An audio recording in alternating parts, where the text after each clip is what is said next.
ശരവണഭവ. എല്ലാവർക്കും കാർത്തികേയം യൂട്യൂബ് ചാനലിലേക്ക് സ്വാഗതം. നാളെ പഞ്ചമിയാണ്. നാളെ എന്ന് പറഞ്ഞാലും പഞ്ചമി തിഥിയുടെ ആരംഭം ഇന്ന് ഉച്ചയ്ക്ക് 2 മണിക്ക് ശേഷമായതുകൊണ്ട് തന്നെ വാരാഹി അമ്മയ്ക്ക് വേണ്ടുന്ന പഞ്ചമി പൂജകൾ എന്താണ് നമ്മൾ ചെയ്യേണ്ടത്, ഇതൊക്കെയാണ് ഇന്നത്തെ വീഡിയോയിൽ പറയുന്നത്. നമുക്കിന്നത്തെ വീഡിയോയിലോട്ട് പോകുന്നതിന് മുൻപ് ആദ്യമായിട്ടാണ് നിങ്ങൾ ഈ ഒരു ചാനൽ കാണുന്നതെന്നുണ്ടെങ്കിൽ ചാനലൊന്ന് സബ്സ്ക്രൈബ് ചെയ്യുവാനും വീഡിയോ മുഴുവനായിട്ട് കണ്ട് ഇഷ്ടപ്പെട്ടാൽ ലൈക്ക് ചെയ്യുവാനും ഷെയർ ചെയ്യുവാനും മറക്കരുത്. പഞ്ചമി തിഥിയിൽ വാരാഹി അമ്മയെ പ്രാർത്ഥിക്കുന്നത് നമ്മുടെ എന്തൊരു പ്രശ്നങ്ങൾക്കുമുള്ള ഒരു പരിഹാരമാണ്. ഞാൻ ഇതിനു മുൻപേയും പറഞ്ഞിരുന്നു. അതായത് മനുഷ്യനും മൃഗവും ഒന്നു ചേർന്നിട്ടുള്ള ദൈവങ്ങൾക്ക് കലിയുഗത്തിൽ വളരെ പെട്ടെന്ന് നമ്മൾ ആഗ്രഹിക്കുന്ന കാര്യങ്ങളിൽ നമ്മളിലോട്ട് എത്തിച്ചു തരാനായിട്ടുള്ളൊരു കഴിവുണ്ട്. പക്ഷേ ആ പ്രാർത്ഥനകൾ സത്യസന്ധമായിരിക്കണം, മറ്റുള്ളവരെ വിഷമിപ്പിക്കുന്ന തരത്തിലൊന്നും ആവരുത്. ഒരുപാട് പേർക്ക് വാരാഹി അമ്മയെ വീട്ടിൽ വെച്ച് പൂജിക്കുന്നതിന് പേടിയുണ്ട്. ഒരുപാട് പേരത് മെസ്സേജ് അയച്ച് ചോദിക്കാറുമുണ്ട്. പേടിയുള്ളവർ വാരാഹി അമ്മയുടെ ഫോട്ടോയോ വിഗ്രഹമോ ഒന്നും വാങ്ങി വെക്കണമെന്നില്ല. കാരണം ഒരു ദീപം കൊളുത്തി വെച്ചാൽ തന്നെ ആ ദീപത്തിൽ വന്ന് നിർവൃതി അടഞ്ഞ് നമ്മളെ അനുഗ്രഹിക്കുന്ന ദേവിയാണ് വാരാഹി അമ്മ എന്ന് പറയുന്നത്. പിന്നെ എല്ലാ ദിവസവും നിങ്ങൾ ആ ഒരു ദീപം കൊളുത്തണമെന്നുമില്ല. അതായത് പഞ്ചമി തിഥി മാസത്തിൽ കറുത്ത പക്ഷത്തിലും വെളുത്ത പക്ഷത്തിലും 2 പഞ്ചമി വരുമ്പോൾ മാത്രം വാരാഹി അമ്മയെ പൂജിക്കാൻ അങ്ങനെ ചെയ്താലും മതി. അതും ഒരുപാട് പേരിനോട് സംശയം ചോദിച്ചിരുന്നു. പഞ്ചമി തിഥികളിൽ മാത്രമായി പൂജിക്കുന്നതിൽ തെറ്റുണ്ടോ എന്ന്. ഒരു കുഴപ്പവുമില്ല. പിന്നെ ഫോട്ടോ, വിഗ്രഹം നമ്മൾ വീട്ടിൽ വെച്ച് കഴിഞ്ഞാൽ അതിന് വേണ്ട കാര്യങ്ങൾ തീർച്ചയായിട്ടും നമ്മൾ ചെയ്യണം. ഫോട്ടോ വെക്കുന്നതിൽ ഒരു കുഴപ്പവുമില്ല. ഫോട്ടോ വെച്ചും നമുക്ക് വാരാഹി അമ്മയെ പൂജിക്കാവുന്നതാണ്. ഇനി വിഗ്രഹമുണ്ട് എന്ന് പറഞ്ഞ് ദോഷമുണ്ടെന്നൊന്നുമല്ല. പക്ഷെ നമ്മളത് അഭിഷേകം ചെയ്ത് ദീപമൊക്കെ എല്ലാ ദിവസവും കൊളുത്തി പ്രാർത്ഥിക്കുമ്പം നല്ല രീതിയിലുള്ള ഒരു ഫലം നമുക്ക് കിട്ടും. വിഗ്രഹം, ഫോട്ടോയൊക്കെ മേടിച്ച് വെച്ചിട്ട് നമ്മൾ പഞ്ചമി തിഥികളിൽ മാത്രമായിട്ട് പൂജ ചെയ്യരുതെന്നുള്ളതേ ഉള്ളൂ. അല്ലാത്ത പക്ഷം നമുക്ക് പഞ്ചമി തിഥികളിൽ മാത്രം പൂജ ചെയ്താൽ മതിയാവും. പിന്നെ വാരാഹി അമ്മയുടെ ഫോട്ടോയ്ക്ക് മുമ്പിൽ, ഇപ്പോൾ വിഗ്രഹമാണെങ്കിലും അതിനു മുൻപിൽ എല്ലാ ദിവസവും ദീപം കൊളുത്തി വെക്കണമോ എന്ന് കുറച്ച് പേര് ചോദിച്ചിരുന്നു. പഞ്ചമി തിഥികളിൽ മാത്രം ആ ഫോട്ടോയ്ക്ക് അല്ലെങ്കിൽ വിഗ്രഹത്തിന് മുൻപിൽ ദീപം കൊളുത്തി വെച്ച് പൂജിക്കുന്നവരാണ് നിങ്ങളെന്നുണ്ടെങ്കിൽ അതങ്ങനെ തന്നെ തുടർന്നു പോയാൽ മതി. എല്ലാ ദിവസവും ദീപം കൊളുത്തി വെക്കാൻ തുടങ്ങിയാൽ പിന്നെ നമ്മളതിനിടയ്ക്ക് വെച്ച് നിർത്താനും പാടില്ല. ഇതൊക്കെ വളരെ ചെറിയ ചെറിയ കാര്യങ്ങളാണ്. എല്ലാവരും ഇതൊക്കെ ഒന്ന് ശ്രദ്ധിച്ചാൽ മതിയാവും. എപ്പോഴും പറയുന്നത് പോലെ മറ്റുള്ളവർക്ക് ദ്രോഹമുണ്ടാവണം, മറ്റുള്ളവർ നശിച്ചു പോകണം, മറ്റുള്ളവർ ഞാനീ പ്രാർത്ഥിക്കുന്നത് കൊണ്ട് അവർക്ക് ജീവിതത്തിൽ ദോഷങ്ങൾ ഉണ്ടാവണം എന്നൊന്നും ഒരിക്കലും വാരാഹി അമ്മയോട് നമ്മൾ പ്രാർത്ഥിക്കരുത്. നമ്മുടെ ജീവിതത്തിൽ ഉണ്ടാവുന്ന വിഷമങ്ങൾ മാറാനും തടസ്സങ്ങൾ മാറാനും നമുക്ക് ഐശ്വര്യം ഉണ്ടാവാനും വേണ്ടിയിട്ട് വിശ്വാസപൂർവ്വം വാരാഹി അമ്മയോട് പ്രാർത്ഥിച്ചാൽ ആ പ്രാർത്ഥന ദേവി നമുക്ക് സ്വീകാര്യമായി തന്നെ ഒരു ഉത്തരം നൽകുന്നതായിരിക്കും. ഇനി എന്താണ് നമ്മൾ ചെയ്യേണ്ടതെന്ന് നോക്കാം. കറുത്ത പക്ഷത്തിലും വെളുത്ത പക്ഷത്തിലും വരുന്ന പഞ്ചമി തിഥി ഒരുപോലെ പ്രാധാന്യമുള്ളതാണ്. ഇത് പൗർണമി കഴിഞ്ഞു വന്നിരിക്കുന്ന പഞ്ചമിയാണ്, അതായത് കറുത്ത പക്ഷ പഞ്ചമി. ഈ ഒരു പഞ്ചമിയിൽ നമ്മളിൽ നിന്നും നശിച്ചു പോവേണ്ടുന്നത്, അതായത് നമ്മളിൽ നിന്നും ഇല്ലാതാവണമെന്ന് നമ്മൾ ആഗ്രഹിക്കുന്ന കാര്യങ്ങൾ, അതായത് ശത്രുദോഷം, എന്തെങ്കിലും രോഗങ്ങൾ, കടം, ഇതുപോലെയുള്ള കാര്യങ്ങൾക്ക് വേണ്ടി പ്രാർത്ഥിക്കുമ്പോൾ വളരെ പെട്ടെന്ന് ഫലം തരും. അപ്പോൾ എന്താണ് നമ്മൾ ഈ ഒരു പഞ്ചമിയിൽ ചെയ്യേണ്ടത് എന്നുള്ളത് നോക്കാം. അതിനു മുൻപ് പഞ്ചമി തിഥികളിൽ ഒരുപാട് പേര് തേങ്ങാദീപം കൊളുത്താറുണ്ട്, പഞ്ചദീപം കൊളുത്താറുണ്ട്. അതൊക്കെ കൊളുത്തുന്നവർക്ക് അതും ചെയ്യാവുന്നതാണ്. ഞാൻ ഈ പറയുന്ന കാര്യവും ഇതും ഒന്നിച്ച് നമ്മൾ ചെയ്യരുതെന്നുള്ളതേ ഉള്ളൂ.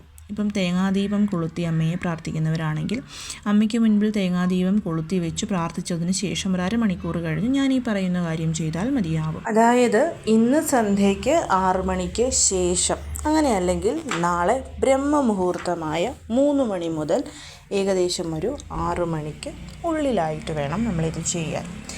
വീട്ടിലുള്ള വാരാഹി അമ്മയുടെ ഫോട്ടോയോ വിഗ്രഹമോ എന്താണെങ്കിലും തുടച്ച് അഭിഷേകം ചെയ്യുന്നവരാണെങ്കിൽ അതൊക്കെ ചെയ്ത് മഞ്ഞൾ കുങ്കുമം പൊട്ടൊക്കെ വെച്ച് അമ്മയ്ക്ക് മുൻപിൽ പഞ്ചദീപങ്ങൾ കൊളുത്തി വെച്ചിട്ടുണ്ടെങ്കിൽ അത് മതിയാകും. അങ്ങനെയല്ലെങ്കിൽ ഒരു നെയ് ദീപമെങ്കിലും ദേവിക്ക് മുൻപിൽ കൊളുത്തി വെക്കണം. അതിനുശേഷം നമ്മൾ 11 ഗ്രാമ്പു പൂവോടുകൂടിയ നല്ല ഫ്രഷ് ആയിട്ടുള്ള 11 ഗ്രാമ്പൂ എടുക്കണം. 11, 21, 54, 108 ഈ ഒരു എണ്ണത്തിൽ എത്ര വേണമെങ്കിലും നമ്മൾക്ക് എടുക്കാവുന്നതാണ്. ഇപ്പം 108 ഗ്രാമ്പൂ ഒക്കെ എടുത്ത് അതുകൊണ്ട് അർച്ചന ചെയ്യാനുള്ള സമയം ഉണ്ടെന്നുണ്ടെങ്കിൽ തീർച്ചയായിട്ടും 108 എണ്ണം എടുക്കാം. ഏറ്റവും കുറഞ്ഞതാണ് ഞാൻ പറഞ്ഞ 11 എന്നുള്ള കണക്ക്. 11 മുതൽ 108 എണ്ണത്തിൽ എത്ര വേണമെങ്കിലും നമുക്ക് എടുക്കാവുന്നതാണ്. അതെടുത്ത് നമ്മളൊരു ചെറിയ പ്ലേറ്റിലോ മറ്റോ നമ്മുടെ അടുത്തായിട്ട് വെച്ചേക്കുക. ഈ ഒരു മന്ത്രം ചൊല്ലി വാരാഹി അമ്മയുടെ ഫോട്ടോ അല്ലെങ്കിൽ വിഗ്രഹത്തിന് നമ്മൾ ഗ്രാമ്പൂ കൊണ്ട് അർച്ചന ചെയ്യുകയാണ്. ഈ ഒരു മന്ത്രം നമ്മൾ എന്തിനാണ് ചൊല്ലി അർച്ചന ചെയ്യുന്നതെന്ന് വെച്ചാൽ, നമുക്ക് ധനപരമായിട്ടുള്ള പ്രശ്നങ്ങളുണ്ടെങ്കിൽ അത് മാറിക്കിട്ടാൻ വേണ്ടിയിട്ടും, വീട്ടിൽ ഐശ്വര്യമുണ്ടാവാൻ വേണ്ടി, രോഗങ്ങളുണ്ടെങ്കിൽ ആ രോഗങ്ങൾ മാറിക്കിട്ടാൻ, കടമുണ്ടെങ്കിൽ അത് മാറിക്കിട്ടാൻ, കുടുംബത്തിൽ എന്തെങ്കിലും അസ്വാരസ്യങ്ങളുണ്ടെങ്കിൽ അത് മാറിക്കിട്ടാൻ, അങ്ങനെയുള്ള ഏതൊരു കാര്യവും പ്രാർത്ഥിച്ചുകൊണ്ട് നമുക്കിത് അർച്ചന ചെയ്യാം. അപ്പോൾ നമ്മൾ എടുത്തിരിക്കുന്ന ഗ്രാമ്പൂ ഇപ്പം 108 എണ്ണമാണെന്നുണ്ടെങ്കിൽ നമ്മളൊരു പ്ലേറ്റിൽ ഇട്ടിട്ട് നമ്മുടെ 2 കൈയിലും പിടിക്കണം. ഇനി 11 ഗ്രാമ്പൂവേ ഉള്ളെങ്കിൽ നമ്മുടെ വലത്തേ കൈയിൽ വെച്ചിട്ട് ആദ്യം തന്നെ വജ്രഘോഷം എന്നുള്ളതൊരു 3 പ്രാവശ്യം നമ്മൾ മനസ്സിൽ പറഞ്ഞിട്ട്, നിങ്ങൾ എന്തിനു വേണ്ടിയിട്ടാണ് ഈ മന്ത്രം ചൊല്ലി ഗ്രാമ്പൂ കൊണ്ട് അർച്ചന ചെയ്യാൻ ഉദ്ദേശിക്കുന്നത് ആ കാര്യം വാരാഹി അമ്മയോട് പറയണം. ഇപ്പം കുടുംബത്തിൽ ഐശ്വര്യമുണ്ടാവണം എന്നുള്ളതാണ് നിങ്ങളുടെ ഒരു ആഗ്രഹമെങ്കിൽ ആ ഗ്രാമ്പൂ നമ്മുടെ വലത്തേ കൈയിൽ പിടിച്ചിട്ട്, അമ്മേ എൻ്റെ കുടുംബത്തിൽ നല്ല രീതിയിലുള്ള ഐശ്വര്യം തന്നനുഗ്രഹിക്കണമേ എന്ന് പ്രാർത്ഥിക്കണം. മനസ്സുരുകി തന്നെ പ്രാർത്ഥിക്കുക.